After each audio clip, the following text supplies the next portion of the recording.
teman-teman, di sini saya akan menjelaskan mengenai tradisi Nyangku yang ada di Panjalu.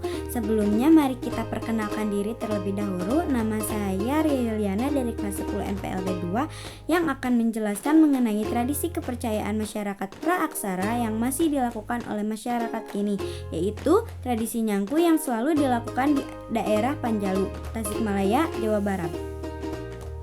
Yang pertama ada sejarah upacara adat Nyangku. Nama tradisi ini berasal dari kata dalam bahasa Arab yaitu yanko yang artinya membersihkan, yang kemudian dilafalkan oleh masyarakat Sunda sebagai Nyangku. Dalam bahasa Sunda, Nyangku adalah singkatan dari Nyaangan Laku yang artinya menerangi perilaku. Tradisi Nyangku konon telah dilaksanakan sejak zaman pemerintahan Prabu Sanghyang Borosngora. Semasa pemerintahan Prabu Sanghyang Borosngora menjadikan prosesi adat Nyangku sebagai salah satu media siar agama Islam bagi rakyat di Kerajaan Panjalu dan sekitarnya. Selanjutnya, Nyangku menjadi adat istiadat dan kebudayaan yang khas dari Panjalu yang tetap dilestarikan hingga saat ini. Selanjutnya ada tujuan dari upacara adat Nyangku. Tujuan dari upacara adat ini adalah untuk mengenang jasa Prabu Sanghyang Borosngora yang telah menyampaikan ajaran Islam kepada rakyat dan turunannya. Di balik upacara adat tersebut terdapat nilai-nilai yang sangat baik bagi kehidupan mereka. Dengan membersihkan benda pusaka tersebut dianggap sebagai penghormatan terhadap leluhur Panjalu yang telah menyebarkan agama Islam sekaligus sebagai simbol membersihkan diri. Pelaksanaan upacara adat Nyangku menjadi waktu untuk berpikir dan mengevaluasi diri dengan cara mengkritis diri sendiri dan mengakui perbuatan-perbuatan yang tidak sesuai dengan norma adat dan norma agama. Upacara adat Nyangku menjadi salah satu upaya agar keturunan Panjalu dapat menjadi manusia yang lebih baik lagi. Lalu ada pelaksanaan upacara adat Nyangku. Sebelum memulai dilakukan pengambilan air suci untuk membersihkan benda pusaka yang berasal dari 7 sumber mata air oleh para santri selama 40 hari hingga pelaksanaan upacara adat Nyangku.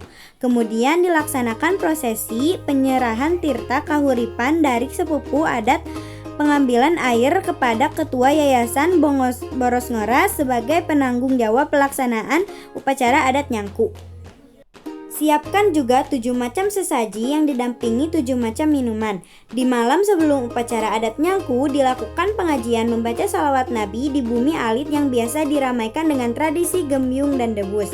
Pada hari perayaan, benda-benda pusaka yang tersimpan di bumi alit kirab menuju ke Pulau Nusa Gede yang berada di tengah danau Situlengkong. Benda pusaka utama dibawa dengan cara digendong seperti menggendong bayi oleh keturunan Raja Panjalu yang ditunjuk oleh putra mahkota Raja Panjalu yang menjabat sebagai Ketua Yayasan Borosngora. Perjalanan kirab diiringi dengan irama gembyung atau rebana dan pembacaan salawat Nabi.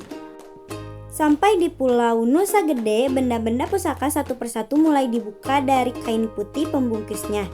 Untuk selanjutnya dibersihkan dengan air dan jeruk nipis yang telah disiapkan. Pembersihan benda-benda pusaka dimulai dari pedang pusaka Prabu Sanghyang Borosngora yang dilanjutkan dengan pusaka-pusaka lainnya hingga selesai.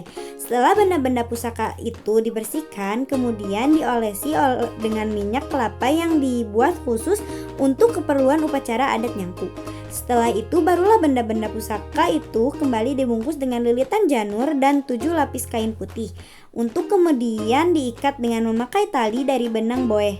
Benda-benda pusaka yang telah dibungkus kemudian dikeringkan dengan asap kemenyan. Setelah semua prosesi selesai, benda-benda pusaka tersebut kembali diarak untuk disimpan kembali di pasucian bumi alit. Sekian dari saya, terima kasih, dadah teman-teman.